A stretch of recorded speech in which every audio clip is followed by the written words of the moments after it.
Welcome to Come and See, your podcast for finding truth in a world of chaos. Brought to you by All for Jesus Living Waters Ministry. With host and founder Richard Case and co-host and retreat leader Kathy Ricconi. Today is our special guest day, where we will hear from a friend of the ministry who will share their insight and stories on truth in this chaotic world. And now your host, Richard Case.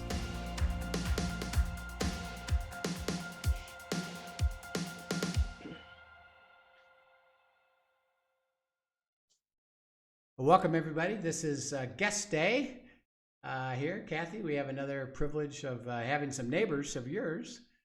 Yes, Bernie I love when we get Deryl, New Englanders up here. Poirier, is that how you pronounce your last name? Poirier. Poirier. Yeah, French. Are you French Canadian or just French? Yeah, my parents were French Canadian. Yeah. Yeah, it's cool. So you guys live in Rhode Island. Where exactly do you live in Rhode Island? If Rhode Island has any what you would call the sticks, that's where we live. Okay. We're kind of away from the city, and it's about a half an hour to do anything. Mm-hmm. So that's but we enjoy it here. It's just lovely. Yeah. Just wonderful to live here. I've lived here now for about 32 years, so I better like it, I guess. Yeah. What main town are you guys near? What big town are you? It's called Foster. Oh yeah, Foster. And it is right near the Connecticut line. It's direct west of Providence. Okay. All right. Well, we know where that is. It's beautiful up there. We've had several guests from Rhode Island, so it's fun to have them. Bernie and Deryl are good friends of ours. They attended a retreat up in New Hampshire several years ago, and they've learned how to walk with God. And now you're actively giving it away, which would be fun to share. But to start with, why don't you each share with us, how did you individually come to know Christ? And each of you can go, one at a time, and just share with us, how did you personally come to know Christ? You want to start, or I'll start? I first came to know the Lord when I was 18 years old. I was brought up Catholic, and really was kind of an altar boy, was friends with the priest, a lot of those things there. But what happened is that I was close to my sister, who was 2 years younger than me, and her husband was actually my best friend. So one day she just comes up to me and she says, "Bernie, come here. You gotta come listen to this stuff." So I said, "Well, okay. Well, what is it?" She says, "You'll see. Come on." So we went to this house, which is about a quarter of a mile from where we lived. And one of the high school teachers, his name was Dr. Faxon, was conducting a Bible study on the Gospel of John. And so when we went in, we started listening and talking about it. And we realized something's just drastically different of what goes on with these kind of things as what we were doing in our church where we were. So we continued going, and it turns out that as we kept talking about it, there was about 20 of our friends that joined this Bible study, and all came to the Lord right at that time. And so for us, it was just like a big party all the time. Is that my friend had a house on the lake, and his parents were living down in the Caribbean. So we had a lake house. I'd bring my guitar. We'd start singing songs. We'd pray together, and it was like every day was just a party in the Lord. It was just so fun and exciting. And the teacher who actually put on this Bible study actually lost his job the year later for having done so. So I've contacted him a number of times over the years, and just to thank him for what he had done. And it was weird because we were just having such a great time with it.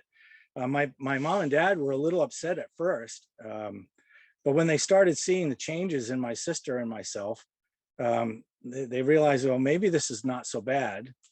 It stimulated their walk with the Lord, and both my mom and dad, probably a year or two later, gave their hearts to the Lord, and we just saw this line of salvations that just came out of this one man's Bible study. Wow. It was so incredible.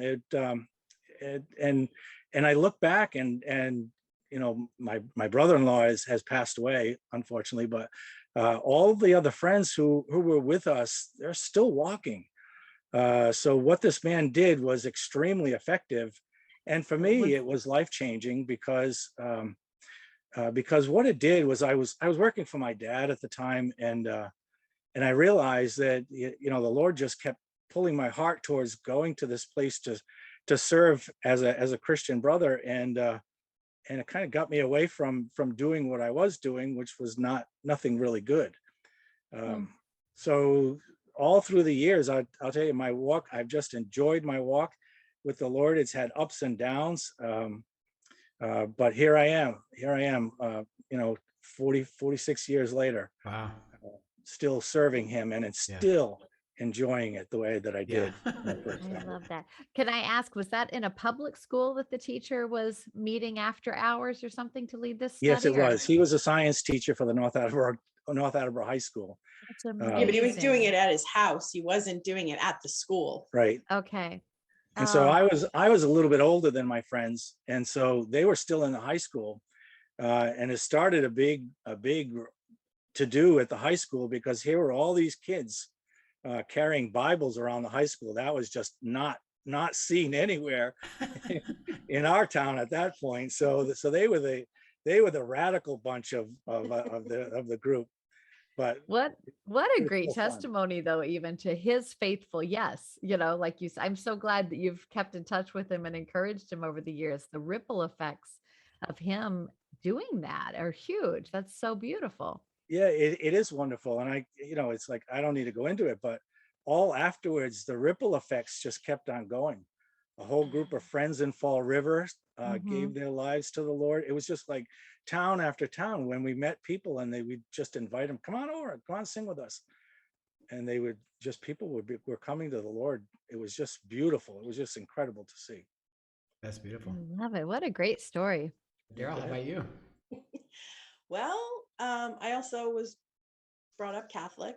I guess you could say, I don't want to say I was a rebel, but Yeah, But you were. yeah, I probably was. But I remember one of the things that you have to do is go through classes called CCD classes in order to make your confirmation in the Catholic Church. And it was interesting because I guess I asked way too many questions that the CCD teacher couldn't answer. So the nun called my mom and said, please don't have your daughter come to CCD classes anymore.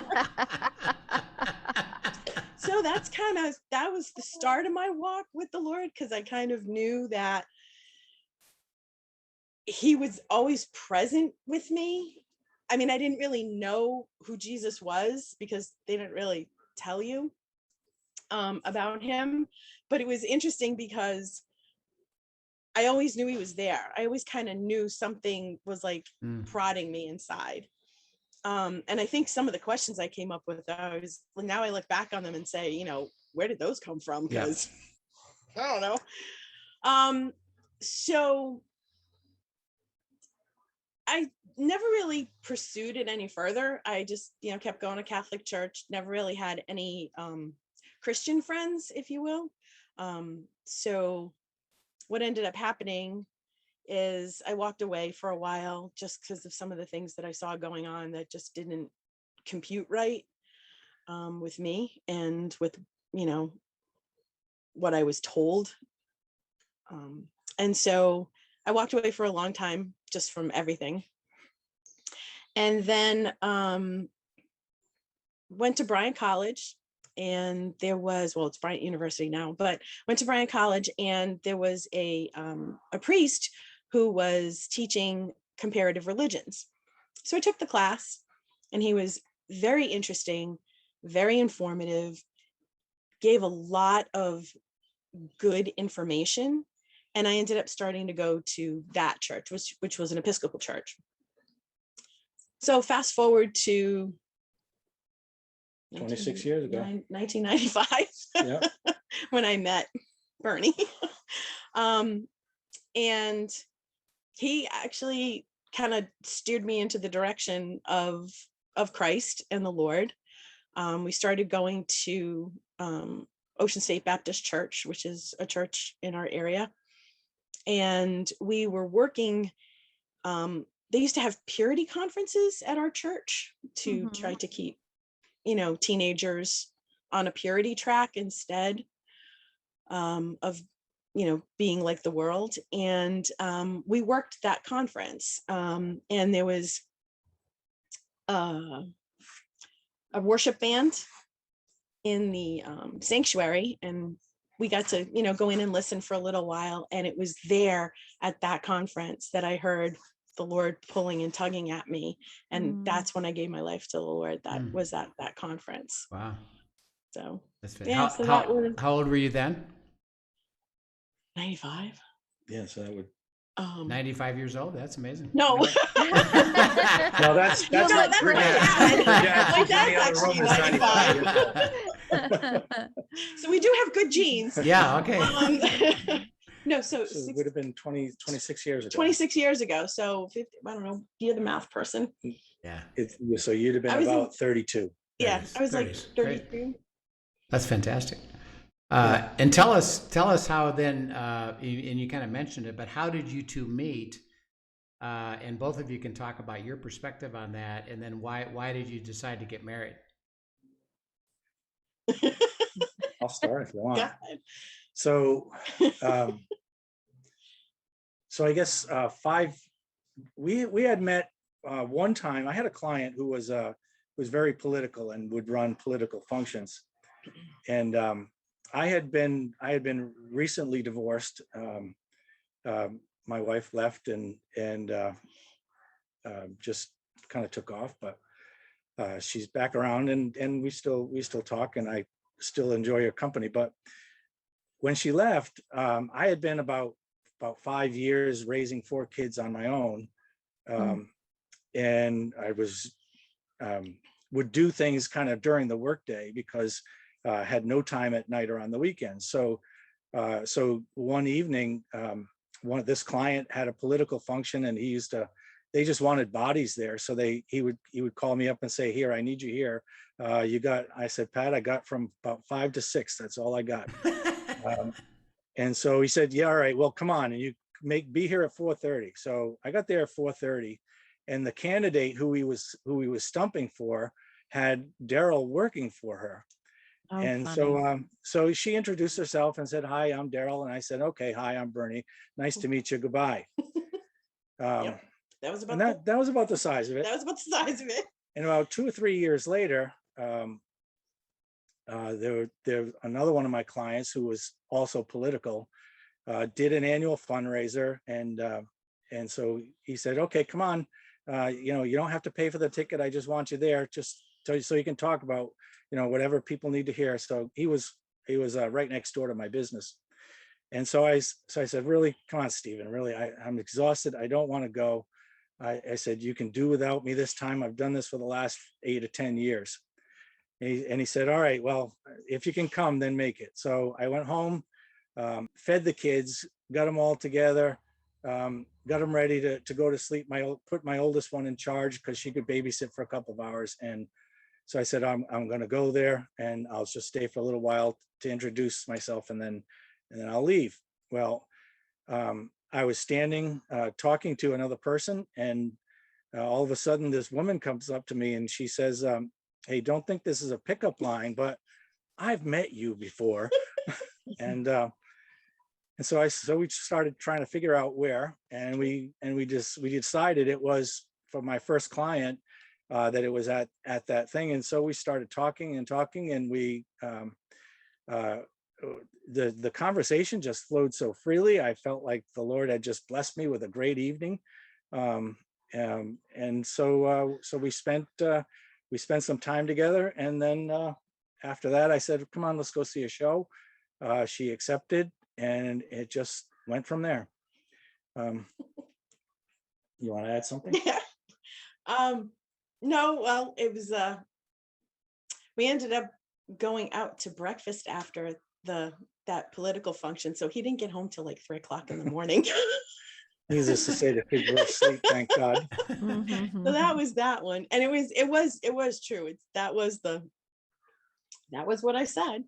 So that was kind of funny. And yeah, we went out on our first date, and I had some friends and some cousins who had dated for lengthy amount of time, and then their boyfriends like never proposed or anything like that. So right from the get-go, after I don't know, a few months, maybe a few months of dating, I said, my limit is 5 years. if I don't get it, if we're not engaged in 5 years, I'm out of here. So you told that to Bernie? Yes. Okay. Yep.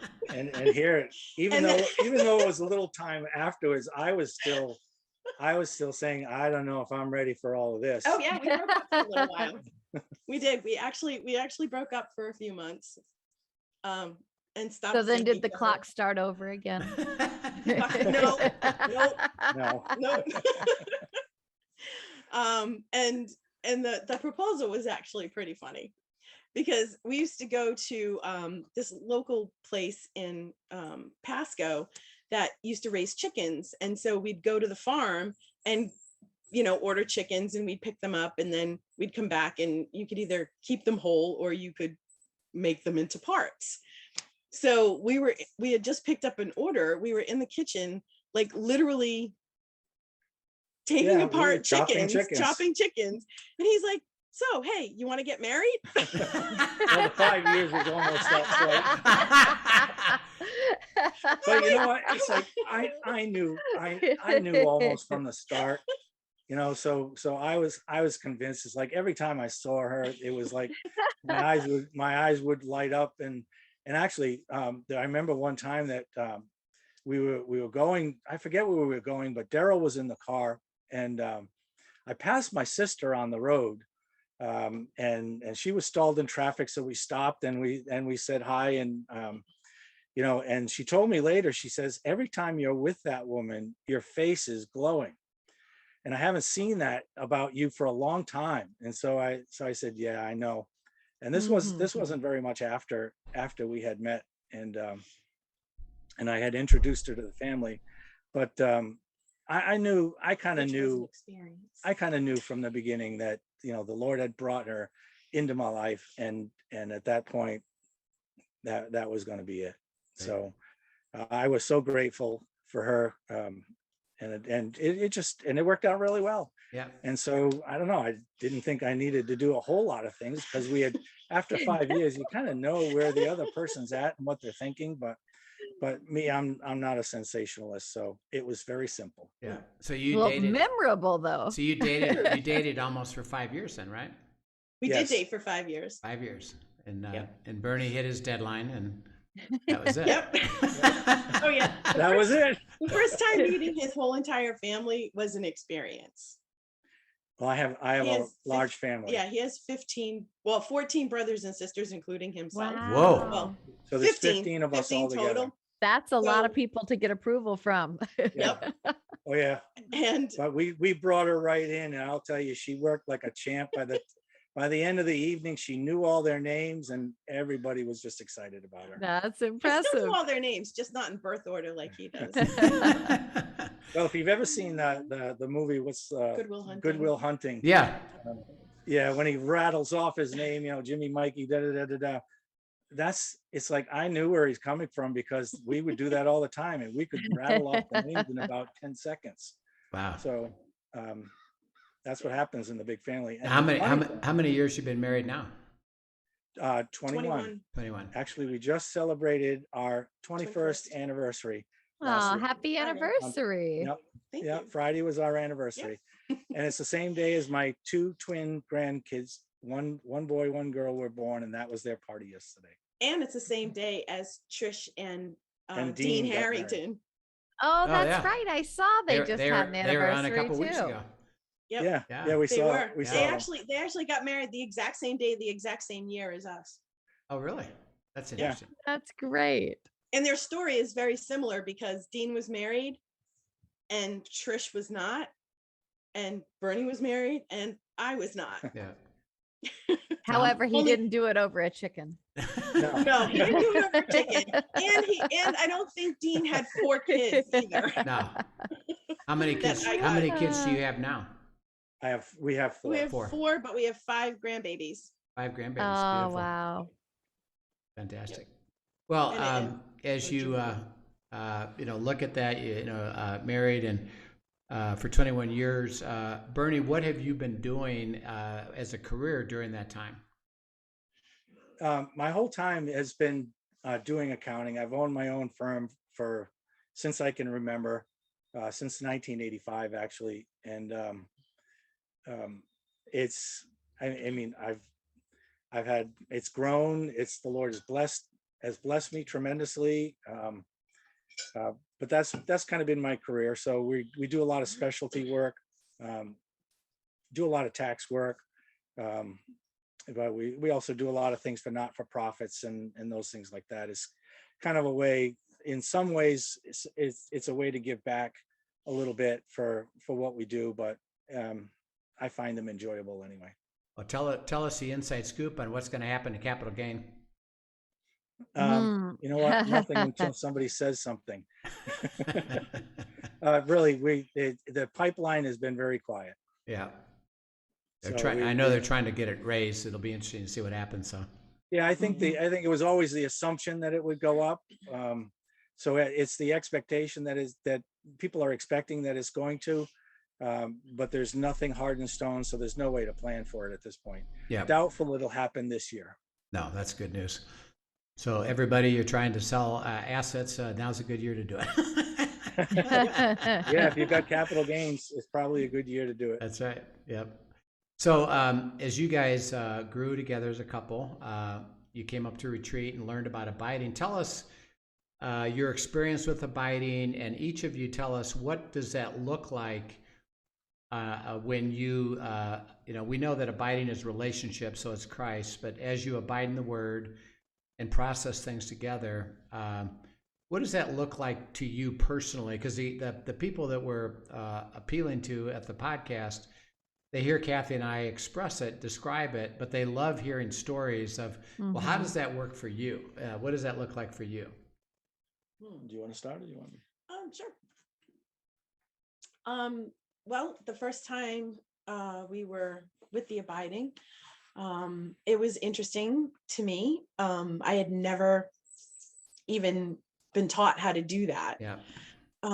So it was a very interesting way and approach to the Bible and to hearing from the Lord. I had heard from the Lord prior to abiding, where he had, I would be reading and something would just get me, and he would just speak to me on a particular verse or a particular type of issue that I was having, or things along those lines. And when I came to abiding, I had a similar experience as Ned McCrory did. You had told us to go off and go into a particular verse and then do our cross references. And I was cross-referencing, and I ended up somewhere in John. I can't remember exactly which verse it was. And then when you had us come back to the table and share of what we had learned, I'm like, I was a little ways down in the sharing line. So I started re-looking at the verse, and because one of the things that came up was like, really, Lord? Like, I've been walking with you this long, and this is what you bring up to me? And I'm like, wow, I didn't think that was my problem. And it was really odd, because I was questioning whether I was really saved or not at that point. And I'm feverishly looking back at the cross reference, and I'm looking at it and I'm saying, oh my gosh, that verse isn't even part of the cross reference that you gave us the original verse to. Yeah. So I was sitting there going, okay, what does the Lord want to tell me here? And then when we finally got to me and I had shared that, you had, Rich, you had confirmed that no, I am definitely his child and that I am part of his family. And but I don't know how to live in the land, and I don't know how to live in eternity. And that's what he wanted me to try to get to learn. Right. So it was very interesting, because you told my homework from you was Deuteronomy 11. Yeah. And to camp there until I understood it. So She camped there for a long I time. camped there for a long time. That's it, I think it was like almost 6 months. It was just funny to watch, But it though, was because you interesting. could see coming out of that retreat, you could see the difference in how she approached and processed the word. All right, is that, you know, she I can remember hearing before this, is that, you know, how come the Lord always speaks to you but he doesn't speak to me? All right, and I really didn't have an answer for her, but afterwards, you know, you come back from the retreat, and the first thing, you know, you're really excited about things, but then reality kind of sets in again, and you recognize that if there's a real change or if there's not, because, you know, growing up, I had been to a lot of retreats, so I get what happens when you're all done. But you could really see in Deryl a change in her attitude. You could see the effects of the Lord speaking to her through the word. The questions that she would ask me would just be so much different. She became so much more secure, and that's just from what I've noticed, is that, you know, you could see a real heart change. And you know, if for no other reason, to me, it was worth everything. Because when we first started, and this just a short story, when we first started living together, it was very difficult. I had 4 kids, and she was a saint to come in here, you know, with me, with all this going on. And I really, you know, it's one of the reasons why I say I'm just so blessed. But I forgot the point I was going to make. But she came out of there. And there was so much more patience. There's so much more peace in the way that she would deal with the kids. And it just was remarkable, the change that occurred over in such a short period. Yeah. And it was funny too, because when the Lord would speak to me, and it would be like, you know, I'd always run into Bernie, do you want to, oh my gosh, I can't believe what the Lord said to me today.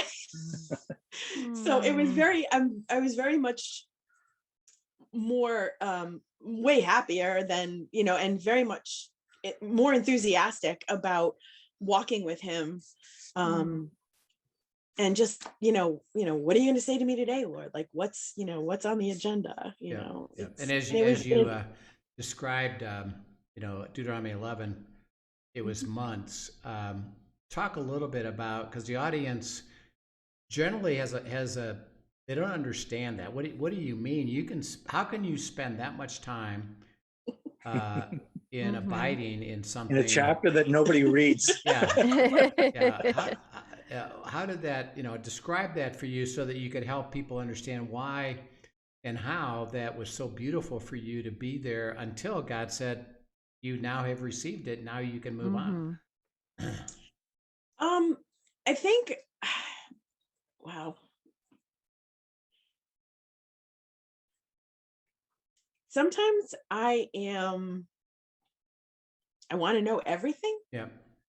And, you know, like, you want to know exactly how the Lord, like, wants you to walk, or wants you to be in his will, or, you know, wants to lead you in a certain direction. And so in order to find, I mean, for me anyways, I'm a very, like, I need to know how this works. I just have that type of a mind. And so I think the reason why it took me so long is because I wanted to know every minute little detail about Deuteronomy 11. So it took me a long time to get through it. And actually, I think it was because I think we were with you in 2016 in Narragansett. Right. And so I think it was probably, I want to say, a couple of years after that that I had actually gone back to Deuteronomy 11 and had started going through it again. I mean, it didn't go through it another 8 months, but this time I saw different things because I had, I had grown in my maturity and in my faith and in my walk with the Lord. So I think it's good to even go back and revisit different sections, different portions of scripture, just so because I think as you grow and mature and you hear more from the Lord, you also will go back to those things that you have done years ago, and you'll find new stuff. Absolutely. Because there's just so much depth to his word that it was incredible. I mean, and I think it took a long time too, just because, Old Testament and Deuteronomy is not all that easy. There's a lot of really, I don't want to say odd things, but things that we as, 21st century people don't really understand. Yeah. Because we didn't live, we're not living in the 2nd century.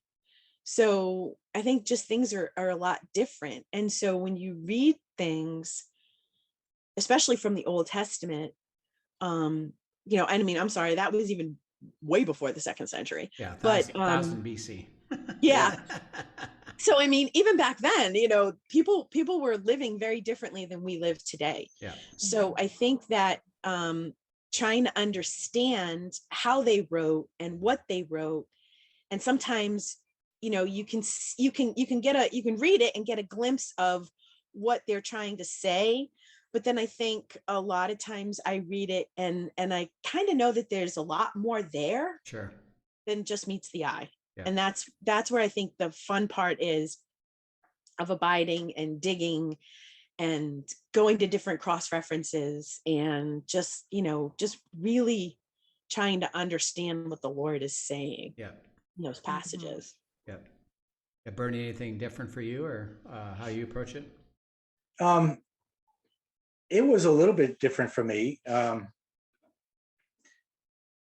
Primarily because when I first started out as a Christian, I ended up in a Brethren assembly, which was very strong teaching, very strong application, but resulting in a lot of joy and a great walk with the Lord. So, in a way, I kind of knew exactly where you were coming from, because that time spent with the Lord, that time that you spend with him really in reality, meaning that you actually have a conversation with him and he answers, and you just have to be looking for those answers.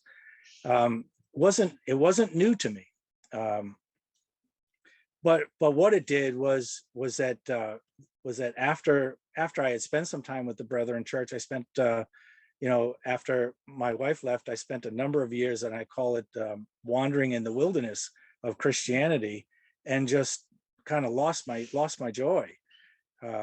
So when I went there, I realized that this is a certain way to find it back again.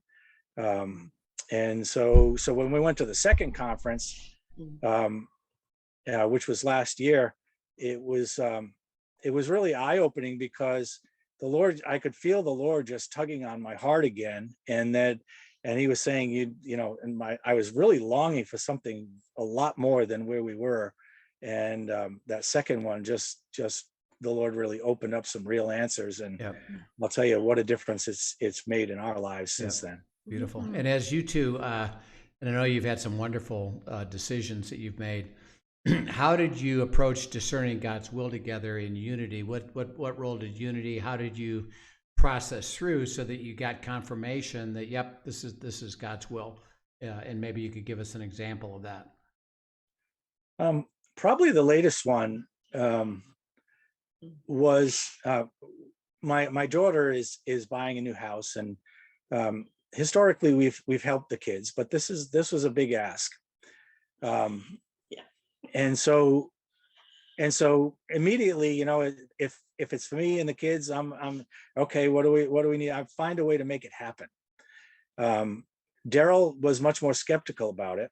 And so we kind of said to each other, all right, well, you pray about it, I'll pray about it, we'll come back and we'll No, talk some later. I wasn't skeptical. Yeah, you were a little skeptical. I just wanted to make sure that this was something that the Lord wanted us to Yeah. do. So I don't know if I call that skeptical, but Well, I just wanted to make sure that this was something that the Lord was saying, okay, do Yeah. this. Okay. And so basically we go off into our corners, and we pray about it. She has her place every morning that she sits. I have my place, and they're in different rooms so that we don't bother each other. So that we have at least an hour that we can spend just in our quiet times. And so as we would discuss it, I know I realized that we weren't together. There were different aspects and different questions that are not resolved here. And so we needed to go back. We needed to go back. And so we spoke to you about it at one point, and you gave us some clarity as, all right, here's how to approach it. So we did. We started writing down, all right, here's all the pros of this thing. Here's all the cons.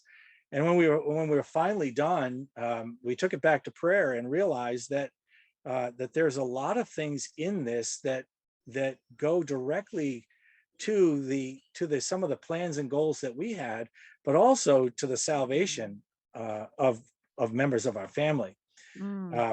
And so we started looking at that way, and all of a sudden you could see the Lord turning each of our hearts towards saying, okay, if this is what your needs are, then here's what I can do to go to make that happen for you. And then so when we finally came to the point that we says, okay, we think that the Lord is going there. In the same day that we were on a call with you, you didn't even know that you said it, but you confirmed it entirely. When you said, well, this might be a good opportunity for preaching the gospel to the kids, we said, well, that's just what we talked about last night. So it was like the Lord was answering it in a way that sometimes it's something that you read, but when it's a voice that speaks right into your ear, it was total confirmation. And I looked at Deryl, and she looked at me and said, okay, we're ready to go. So now we were on the same page, and we could do the steps that really need to be done, knowing that we're going at this together and in unity. And it's a much better feeling that it is to know that we're doing this together. This is us. It's not just me doing it for something that gets to my goals. Yep. How did you handle the places where you were, we're not in agreement yet? You said there were issues, questions, different thoughts. Why is that an okay thing, and how did you approach it, knowing that, well, God will get us the answer eventually, so it didn't cause difficulty when you were going through the differences? You want to take that one? Yeah. So let's see. I'm trying to figure out how to answer that. How did you feel? Deryl, when the fact that, well, because a lot of people want, well, I want an answer right now, and I want to get to an agreement, and and you kind of push for it, and knowing you guys, you didn't push for it. You allowed the disagreement to be okay. I guess, why would you say it's okay that you're allowing that disagreement and not pushing for, well, let's go make an answer anyway? And how beautiful is that as you use that understanding that God will get you the answer as you described it. Hey, by the way, I'll get you the answer. So True. I think part of it was because, the answer kind of needed to be right away, because Brian and Matthew wanted to put in an offer on this house. And just to kind of clarify it, in Foster, if you have X amount of acres, in Foster, you need 4.59 acres to build. So you need almost 5 acres. So this particular property that they're looking at has 113 acres, and two of the there's parcels now that have been broken out, because in Foster, you can have what they call a family compound. So you can have multiple houses on the same property. And so this particular one, the people that were selling the house had already broken out 2 different lots in the front as a family compound. So there's two lots that we could choose from.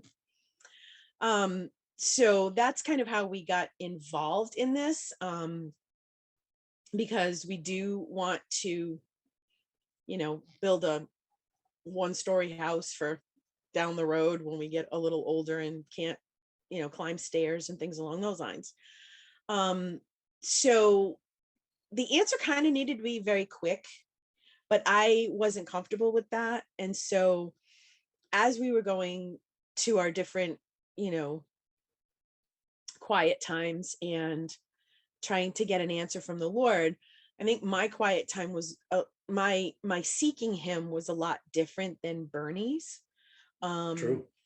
Because I was seeking more, should we do this? Should we go in with them? Because, the Bible does say a bunch of things about that kind of stuff.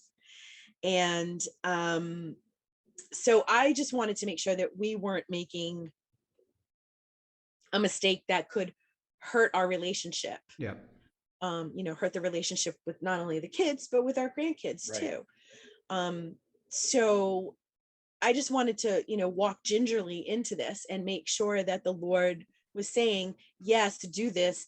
This is what I want you to do, before we just, like, as the old saying goes, jump from the frying pan into the fire. So it was kind of like, once you do that, you can't go backwards. So, and it'll take a long time to repair that. So, luckily the Lord, knew that an answer kind of needed to be quickly. So obviously it didn't take months for that to happen. Right. But, we just kind of left it in the Lord's hands, knowing that he would get us an answer in the time frame that we needed. Yeah. But that in and of itself is a big change in our relationship, because there were times when we wanted answers and we wanted them now, and we found ourselves butting heads because you know what, you want your way, I want my way. But the Lord has really brought us to the point that and this, for me, this is a really novel thing, that I'm okay if she doesn't agree. I'm fine if it's going to take time, because in the end, and I think it's a matter of that in the time we spent in the conferences, it reorganizes your priorities, because one thing is, you walk away clearly, is that God is first in my life. Yeah. And then the second most important thing in my life is sitting beside me. And if I mess up those two things, everything down the way is going to be messed up. From the kids, the grandkids, from the spouses, from, and who needs that? Seen that, done that, got that t-shirt. I'm all done with that. And so really it, for me, it was no problem. While she could have taken as much time as she wanted, because except Brian was rushing us. No. Well, we had the outside influence. But that's all right. But it represents a huge change in my walk with the Lord, and really my walk with Deryl, because I just see the need that, that it may take time, and we're not going to be together all the time, but there is a process by which we can come into agreement, and it really is the best way to make decisions. Yeah. And as we finish up our time there, and you describe that, what have you discovered? You said it's the best way. In what way is it the best way to why don't you just let God show you the answer? What have you discovered about that? You don't make as many mistakes. That's have to for be sure. repaired. But I also think you find, it's like some of the decisions that God asks you to do requires a little bit of, of guts and courage to even say what needs to be said.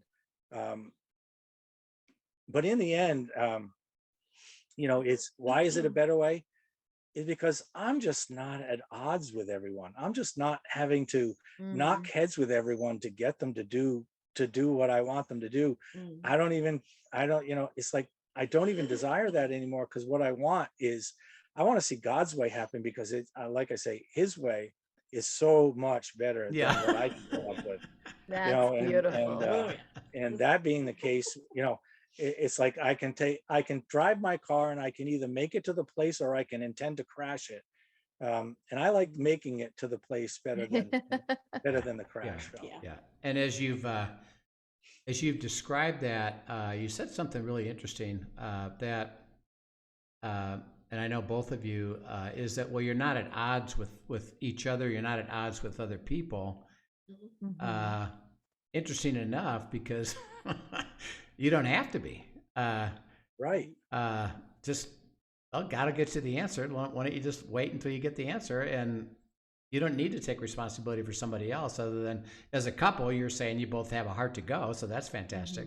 But even other people that don't, you don't need to worry about it. You can wait for God to show you what to do. Right. And the timing will be right. It's like, Right. you couldn't ask for better timing when these decisions have to be made. It's but like I say, it's just a whole new walk that we've just been enjoying it with each other, and it's really brought us as a team so much closer together. It's like much more appreciative of each other. That's my side of it. No, She can talk for herself. I love it. You can hear that in your voice even as you talk about it. I love that. Yeah. So it's been a real pleasure to, you expressed it so well and so clearly, of just what it means to walk with God and abide and let him make decisions. And, and we can see it in you, the joy. You have great joy. And that's a precious thing. And what a privilege we all have that we get to be that. Why don't all of us live that way? Right. Yeah. If you could imagine a world that lives like this. Oh my gosh. What a different world we'd be living in. Yeah. So we encourage you, wish you well. We know you got lots of decisions going up. Bernie and Deryl are part of a church that they're part of leadership in, and having fun with that. And we'll have you back and share a little bit about that next time, because I know that'll be down the road. But we look forward to seeing you guys soon up in New Hampshire, and we're excited for all that God is doing. And again, just the joy that you have is a privilege to see. And thank you so much for sharing all that.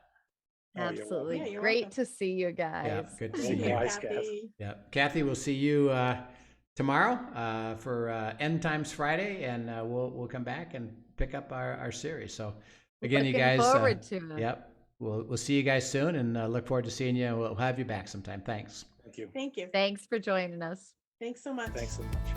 Thank you for joining us for today's episode of Come and See, your podcast for truth in a world of chaos. Brought to you by All for Jesus Living Waters Ministry. Send us your questions and comments, and tune in tomorrow for more answers to your personal questions about living life in God's truth. Remember, God's will is best and none better. His truth brings peace in this world of chaos.